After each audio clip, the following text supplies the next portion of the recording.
Boa noite, estamos de volta agora com mais um bloco de Sim Solution. E hoje nós trouxemos foram a pedidos, né?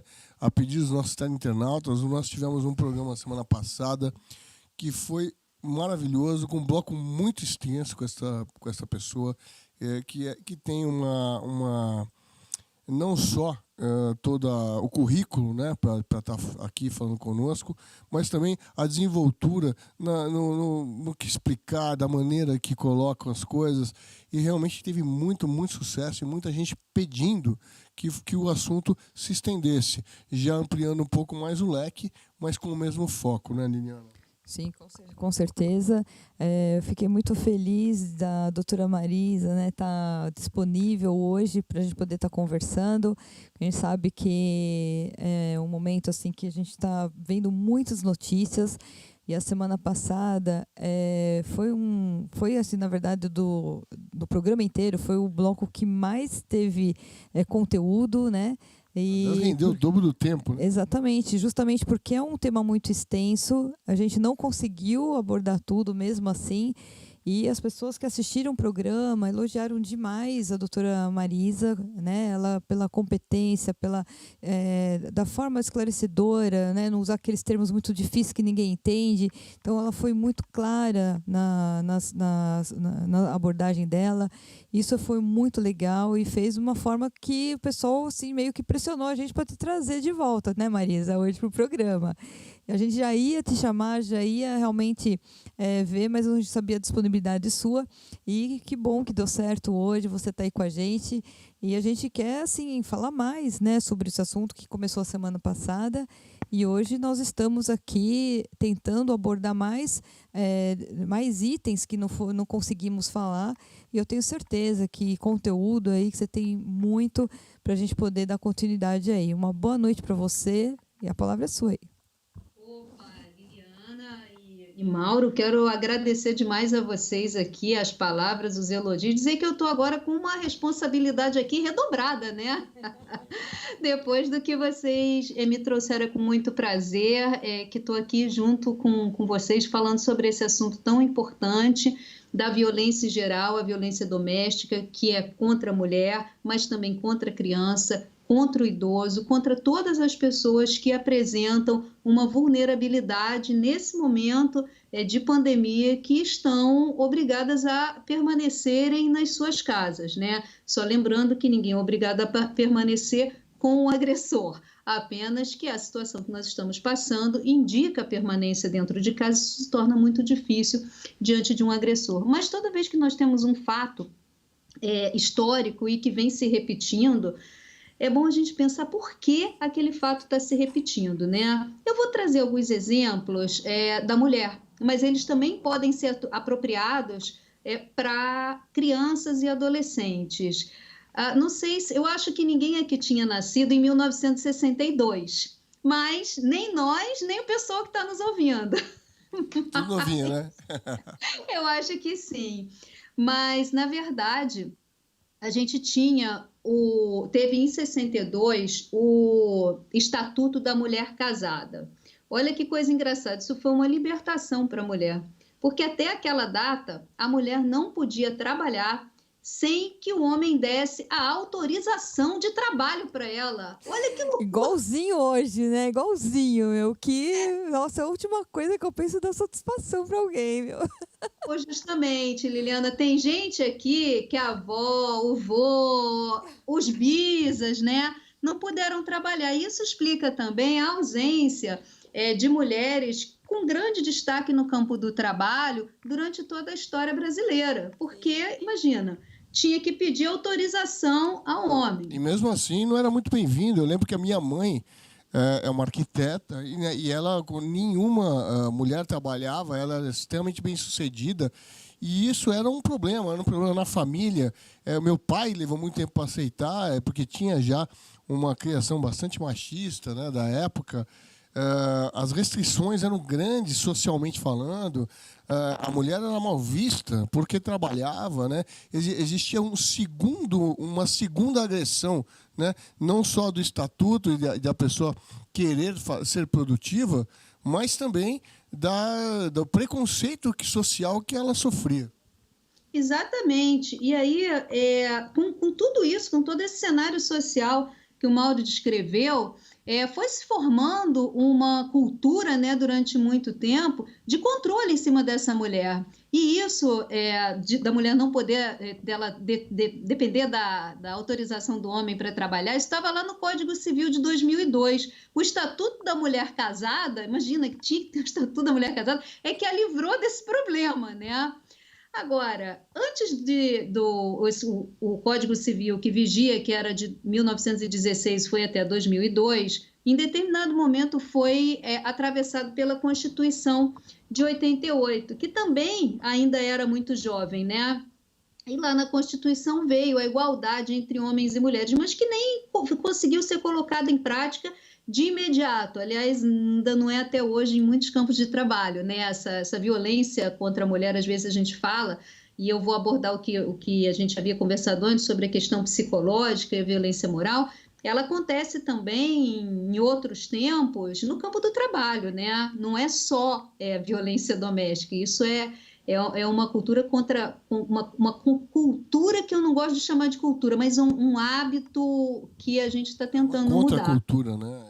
Uma contracultura. Não representa. Eu vejo, historicamente, a mulher sofre muito a libertação da mulher. Essa coisa de libertação, né? Parece estar presa, mas estava de alguma forma, né?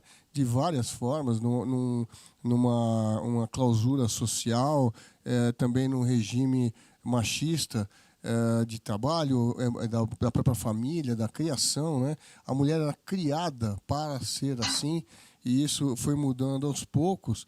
E hoje eu acredito que as mulheres estão se empoderando todas. Hoje ela tem um embasamento de lei, hoje ela tem os seus direitos, ela pode fazer valer os seus direitos. A mulher não podia fazer valer nada, né?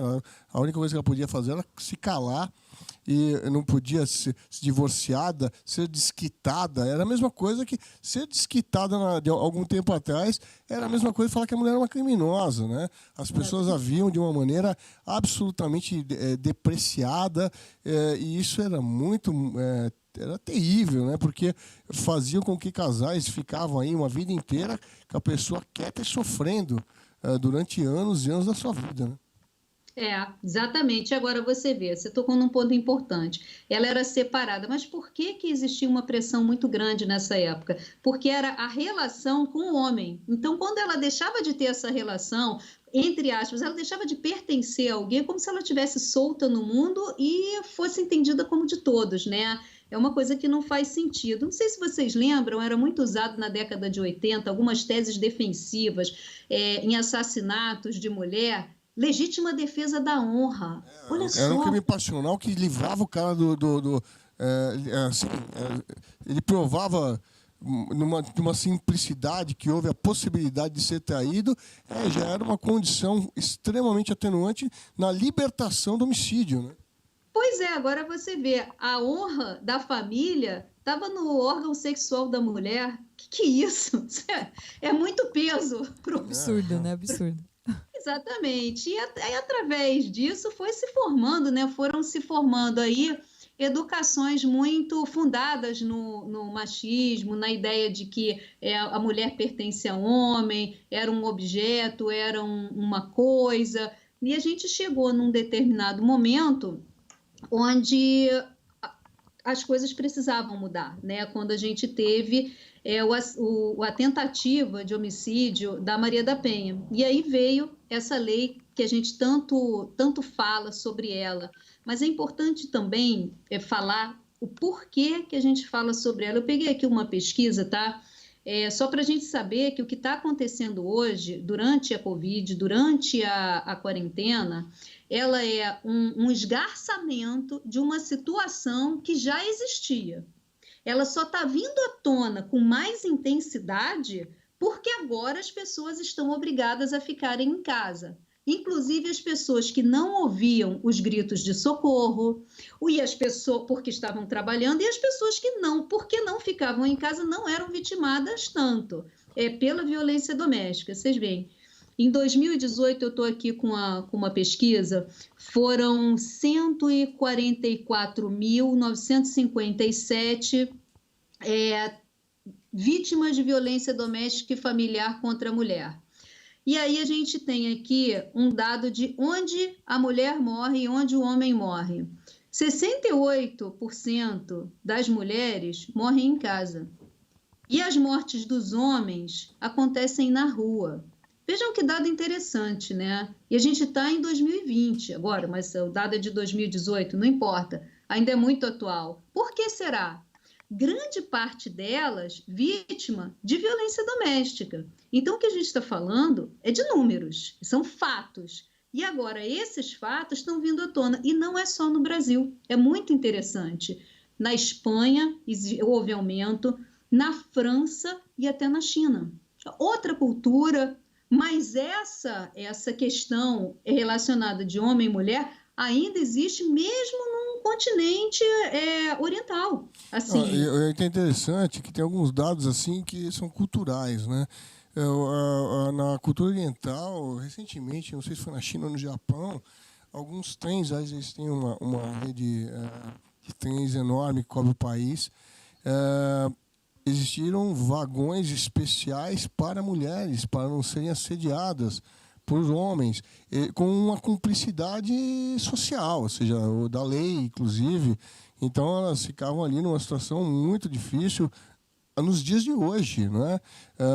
Essa coisa do assédio, no vagão de trem, de um ônibus, lá não existe, porque culturalmente eles têm esse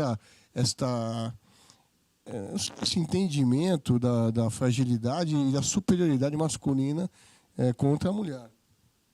Então, e aí a gente chega num ponto onde se pergunta, mas por que existem leis protetivas em relação às mulheres, ou em relação às crianças, ou em relação às pessoas com deficiência e outros grupos vulnerabilizados? Vamos falar um pouquinho sobre o que é a condição de vulnerabilidade?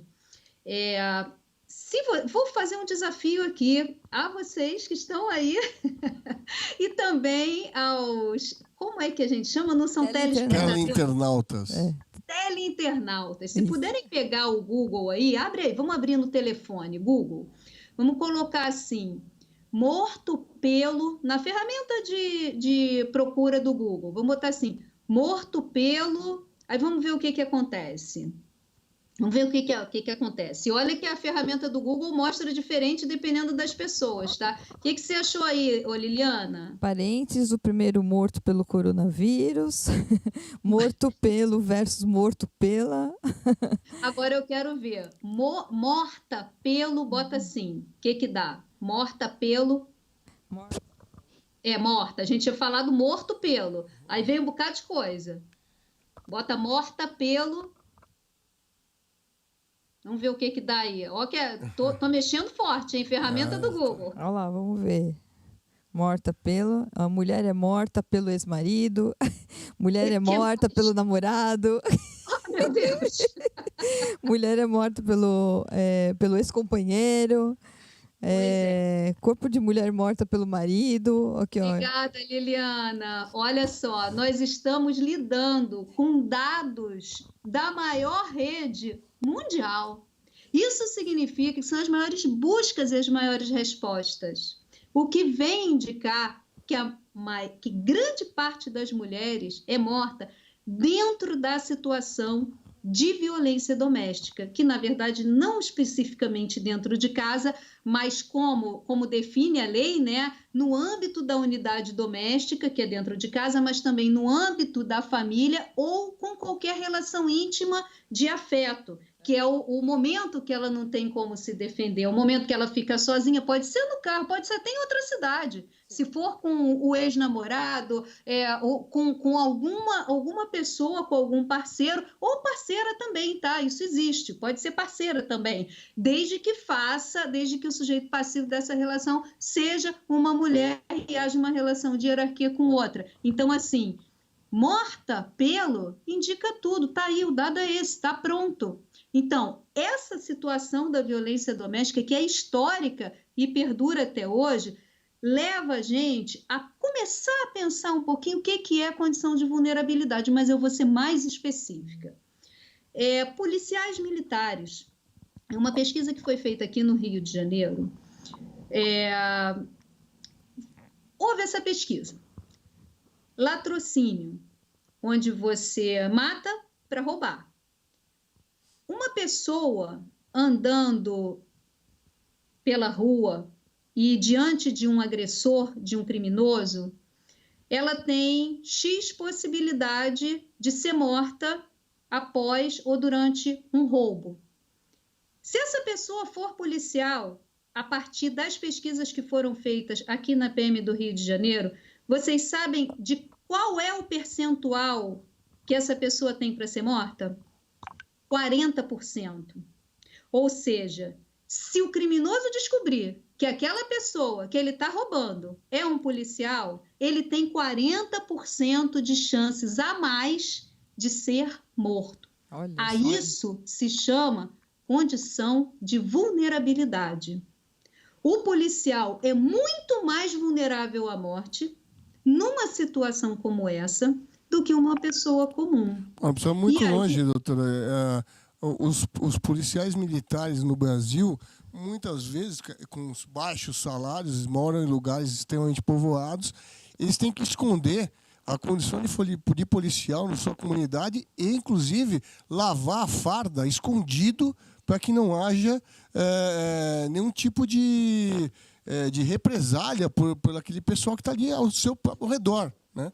Exatamente. E aí o que a gente diz é que existem condições que são históricas de vulnerabilidade e condições pontuais, mas que a vulnerabilidade ela pode atingir qualquer pessoa. Então, assim, quando a gente fala de mulher como grupo vulnerabilizado, eu estou falando também de mulher delegada, que teve aqui uma morte há uns 2 anos atrás, de uma delegada que foi morta. E assim, ela era delegada, mas ela foi morta em situação de violência doméstica. Assim como casos de estupro ou abusos sexuais, isso também vale para criança, tá? Porque qual é a vulnerabilidade da criança? É exatamente a não compreensão perfeita das consequências sociais de determinadas atividades, onde elas são inseridas, né? Daí a ideia de que a gente tem sim que ter uma lei protegendo a criança e tem sim que ter uma lei protegendo o idoso. E essa proteção da criança tem que ser uma proteção integral, uma proteção que abrange a criança, o patrimônio dessa criança, assim como o idoso. O Estatuto do Menor Adolescente é bastante completo no país, né? São leis que têm sido aperfeiçoadas ao longo do tempo, assim como do idoso também, e para que justamente diminua um pouco essa vulnerabilidade, né? Importante dizer também, né, doutora, que existem casos, eu comentei na outra vez, isso é muito importante, né? De casos que vão chegando ao extremo e não necessariamente de um lado ou do outro do agressor, né? Existe o lado da agressão psicológica, onde a pessoa vai se desgastando de uma tal forma que fica numa situação de não saber mais o que fazer para sair daquela situação, né? Isso acontece muito, isso com criança também, com mulheres, com homens também. Porque, querendo ou não, por exemplo, eu fui criado por uma mulher, né? Basicamente, a minha mulher, como eu falei anteriormente, né? Ela me fez entender e valorizar a mulher, tal.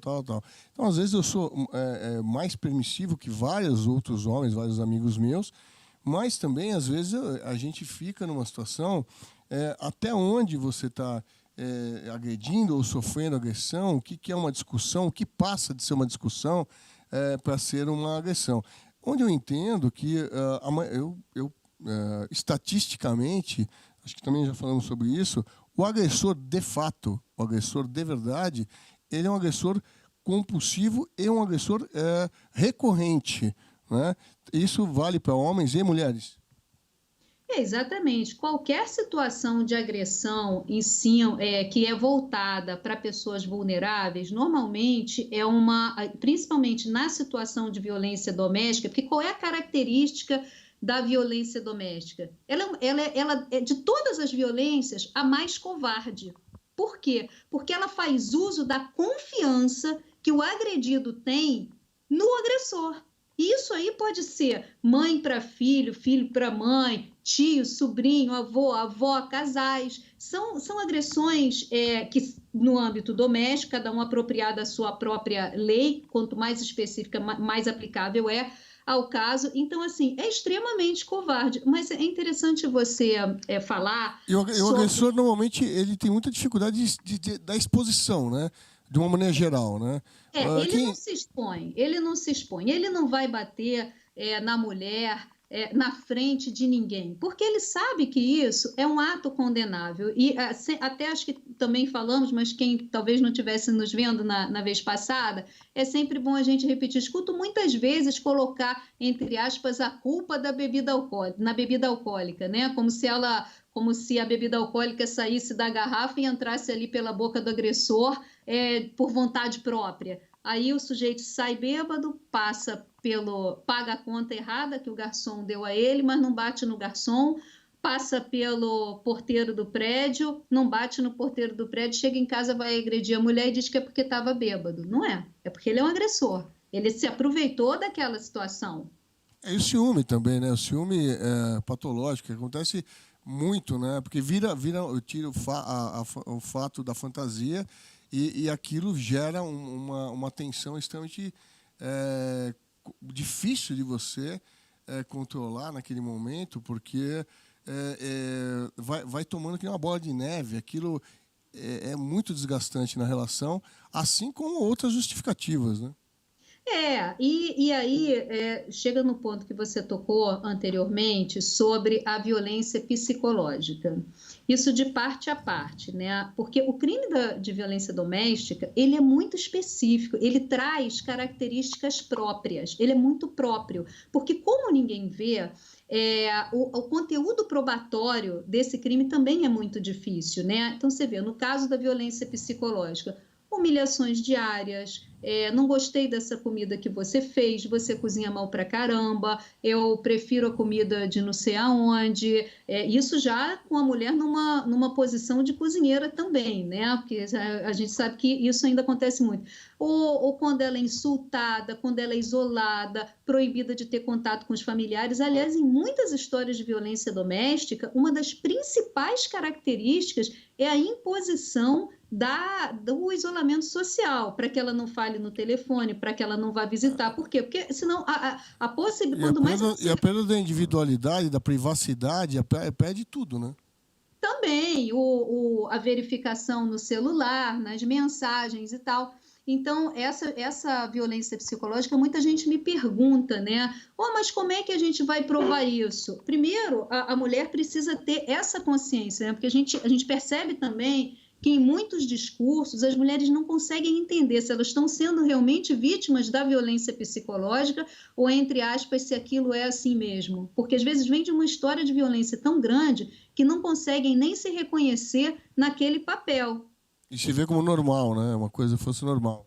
Exatamente, se vê como se fosse normal. Em determinado momento, com informação, com as campanhas que têm sido feitas, com o espaço que a imprensa está abrindo, como vocês abrem aqui para nós, ela vai percebendo que isso não é normal. E aí a gente fala, isso se chama encorajamento, porque o encorajamento é de fora para dentro. Quando toda a sociedade se mexe para levar para aquela mulher os elementos para que ela se reconheça na posição de ofendida e ela possa reagir. Agora, o empoderamento, isso é de dentro para fora. Então, são dois conceitos que caminham juntos. A sociedade a encoraja, mas o empoderamento é ela que tem que fazer, ela que tem que ir atrás. E a gente tem que respeitar o tempo dessa mulher, porque o processo que vem de violência doméstica é um processo pesado, emocionalmente extremamente pesado para ela. É difícil de livrar dos traumas de passado, de relações anteriores, enfim, tudo isso é uma carga extremamente limitante emocional, né, para aquela mulher que está tentando se livrar mais uma vez de uma situação.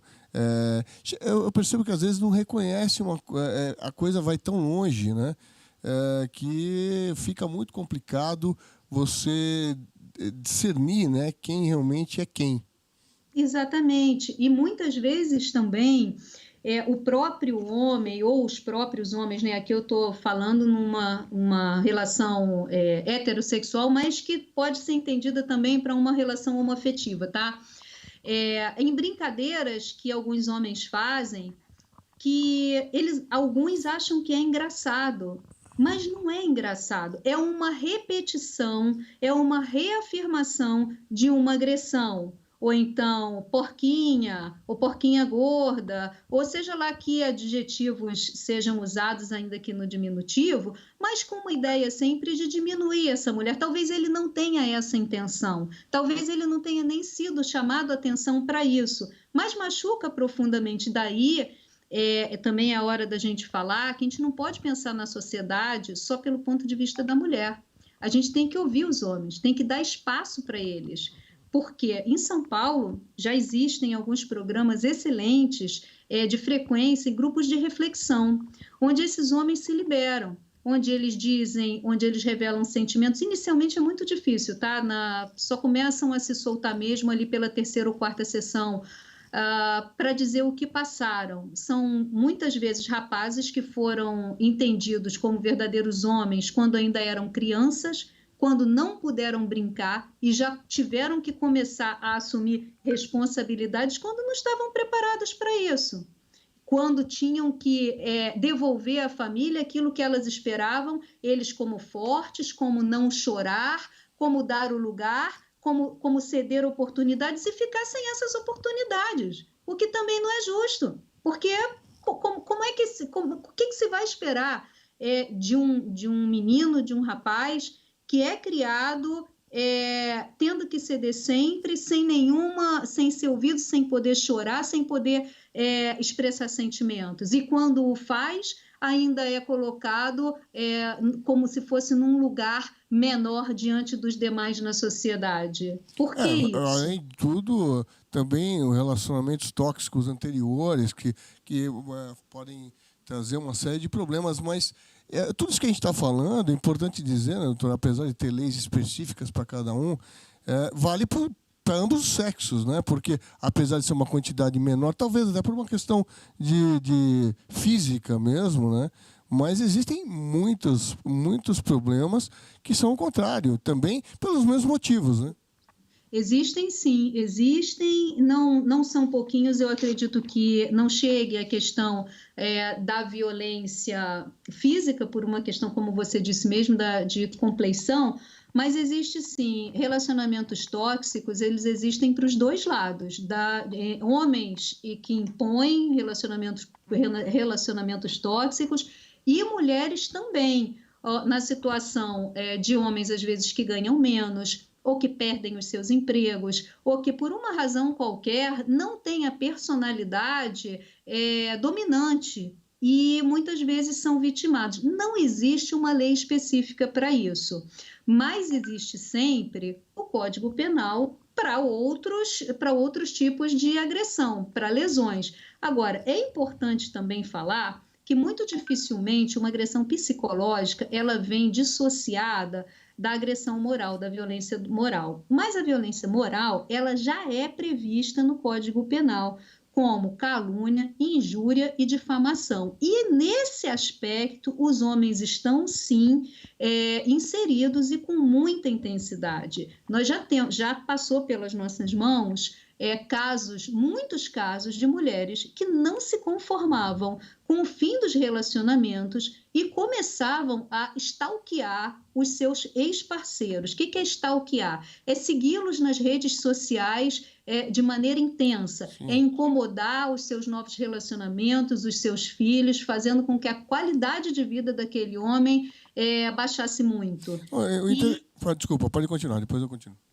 E nós já chegamos a ver homens que nos procuraram, e era curioso, porque, na verdade, alguns eles se sentiam entre a vontade de agir e uma certa vergonha por estar procurando ajuda jurídica.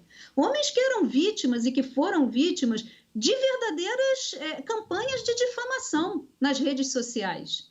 Isso não pode também. Uma vez, no meu passado, eu fiquei realmente... Foi quando eu conheci melhor essa coisa da delegacia da mulher e tal.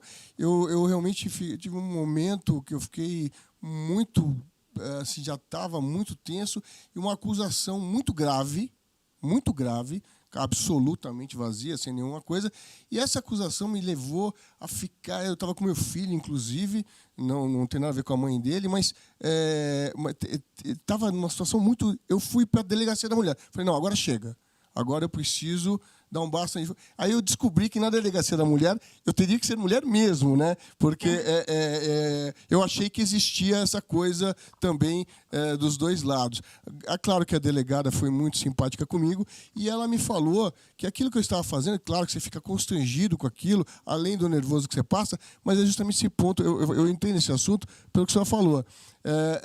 Chegou lá, a delegada me vendo meu constrangimento e a minha irritação, ela parou, sentou comigo e falou, olha, Mauro, entenda, você não faz a menor ideia da quantidade de acusações, exatamente essa acusação que estão te fazendo, que é muito grave, né? A gente já está acostumado a saber quando e como isso acontece. Vai para casa, fica em paz, tal, deixou o telefone, qualquer problema, ligar no lugar apropriado para aquilo.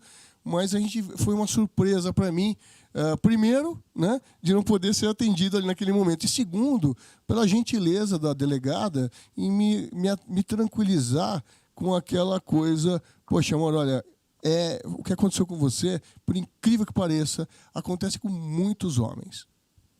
Pois é, Mauro, e é interessante esse teu relato, porque, mal ou bem, você foi em busca do que você achou que podia te socorrer, né? E lá você encontrou uma profissional preparada, com dados, que pôde te dizer o que estava acontecendo, mas tudo isso só aconteceu por causa dos movimentos das mulheres, para que ela pudesse te dizer que, olha, isso acontece muito também de forma contrária, pessoas que querem fazer valer um direito torto ou querem mentir num processo.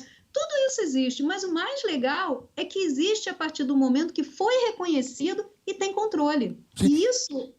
Pois é. Da mesma maneira, por exemplo, que foi reconhecido na alteração do Código Civil, a guarda conjunta, né? Que para o pai que queria ser pai era uma tortura. Ele acabava sendo muito prejudicial, facilitava muito aquele pai que não queria nada, né?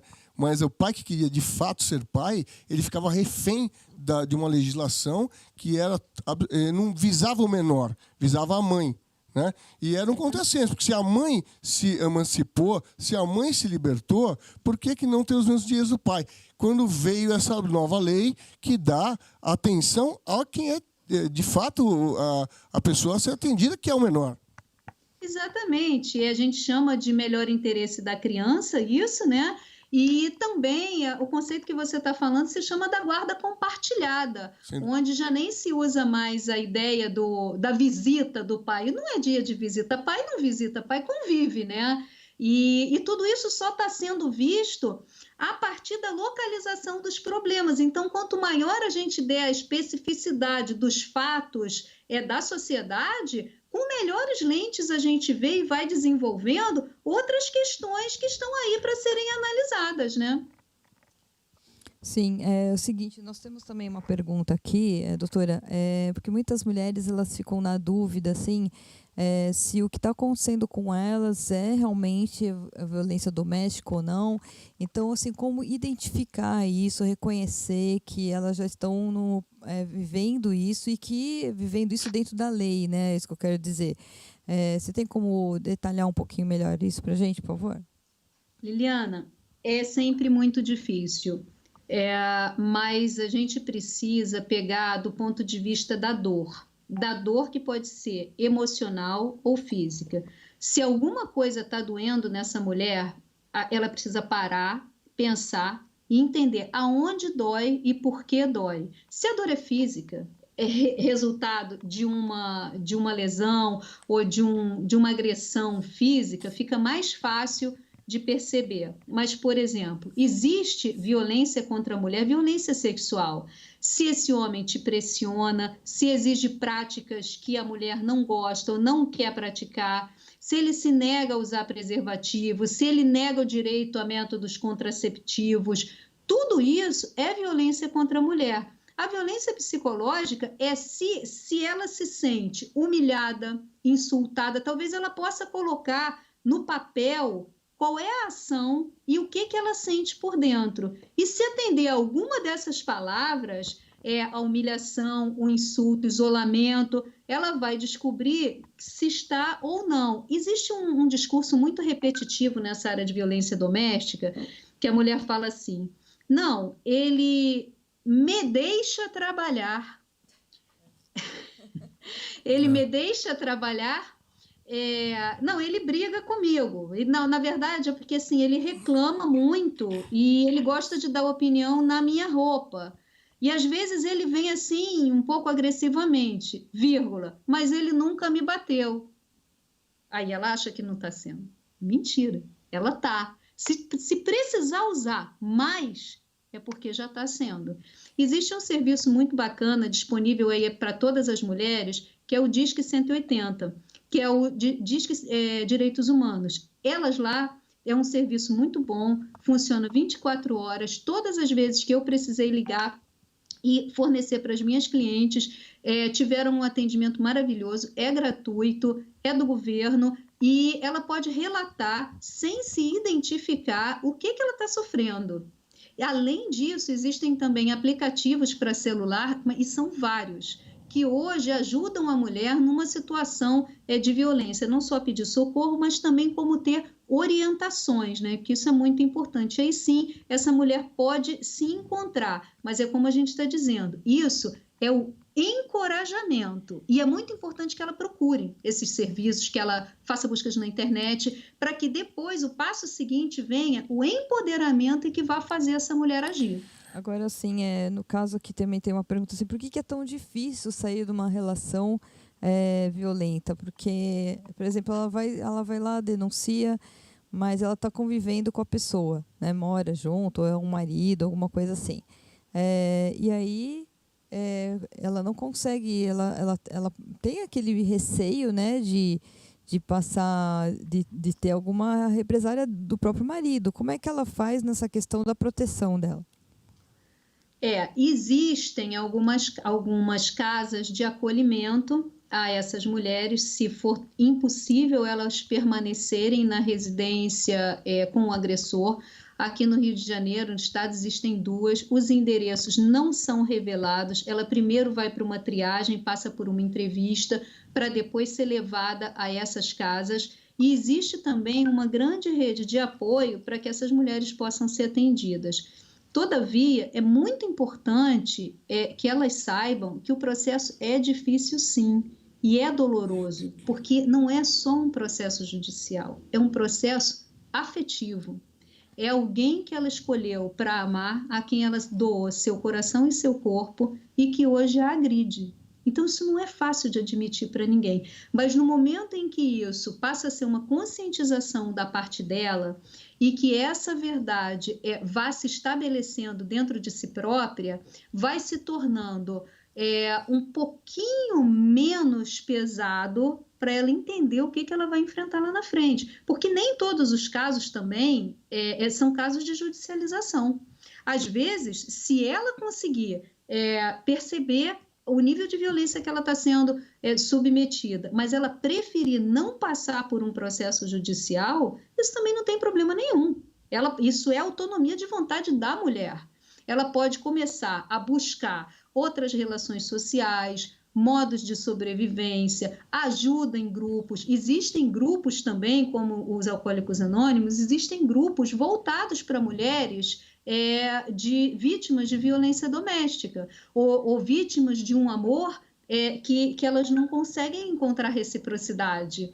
Então, esses grupos ajudam muito na reflexão, mas é difícil porque é difícil mesmo. Mais difícil do que uma separação consensual, que Agora, todas as mulheres que já passaram sabem o quanto é difícil. No caso aqui, né, do marido, do homem estar usando, ter o uso de álcool, de drogas, ciúmes, isso são tidos como causa de violência ou não? Porque aí, no caso, ele está fazendo algo que ele não tem, ele não está consciente, né, daquilo. Ele usou, está bêbado, ou ele está drogado. Como que é isso juridicamente? Liliana, não é isso não é entendido como nenhum tipo de benefício, não, tá? Porque tudo isso é volitivo.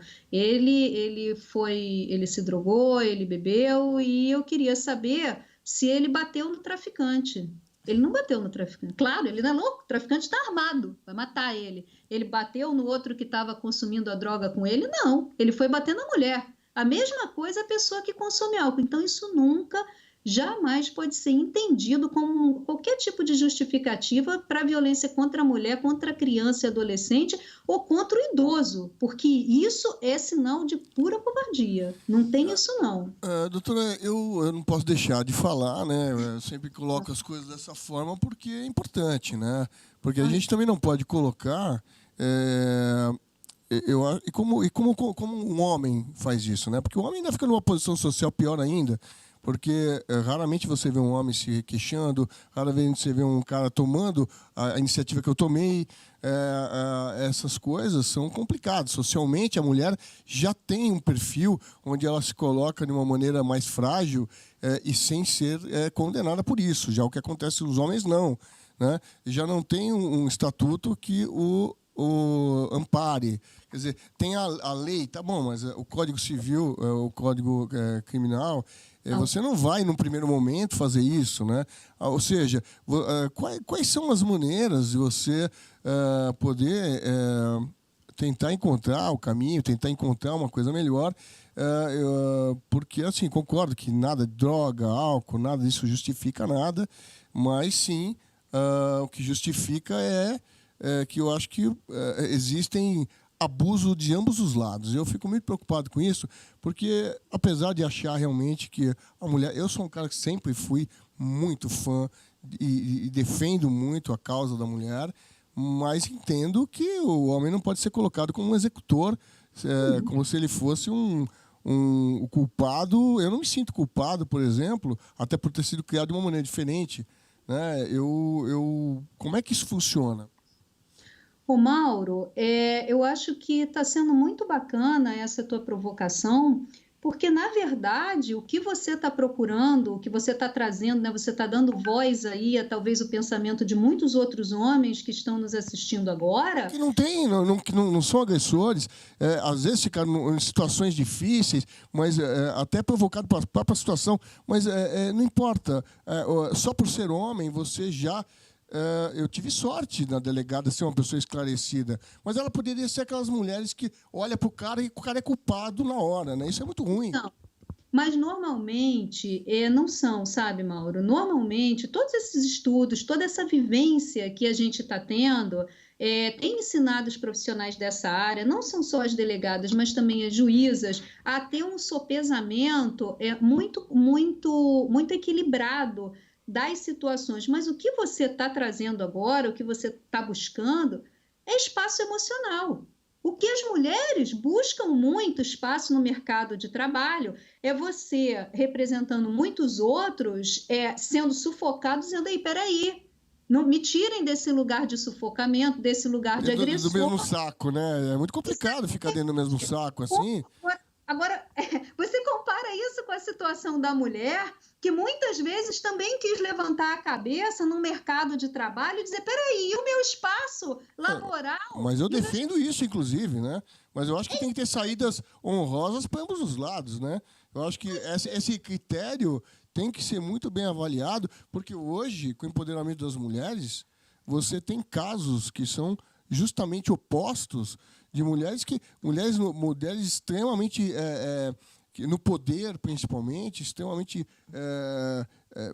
com um comportamento bastante cruel, numa situação de, como você falou no início, de superioridade, enfim, tudo isso, né,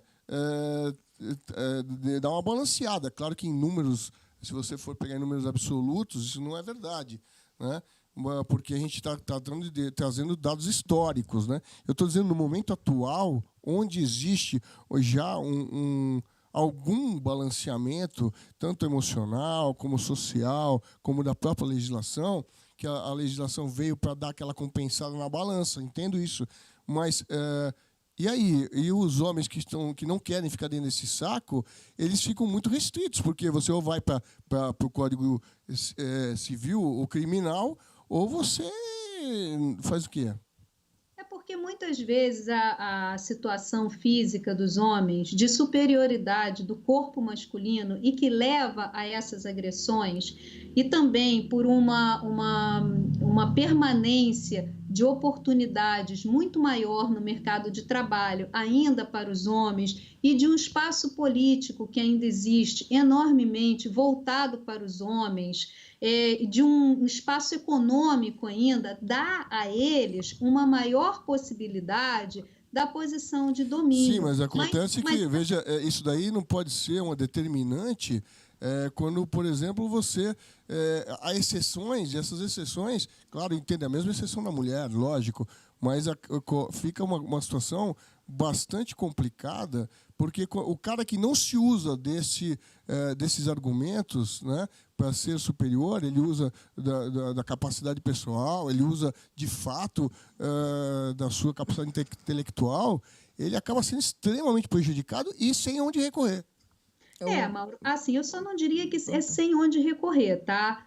Porque para o homem, ainda hoje na nossa sociedade marcadamente patriarcal, marcadamente machista e misógina, por todos os acontecimentos que você perceber, isso eu te trago exemplos das grandes empresas. Existem mulheres? Existem. Estão no cargos de chefia? Estão. Até a página 2. Elas são sempre gerentes, poucas vezes diretoras. Se você olhar as nossas câmaras legislativas, a gente vê uma maioria esmagadora de homens. Em números absolutos, sem dúvida.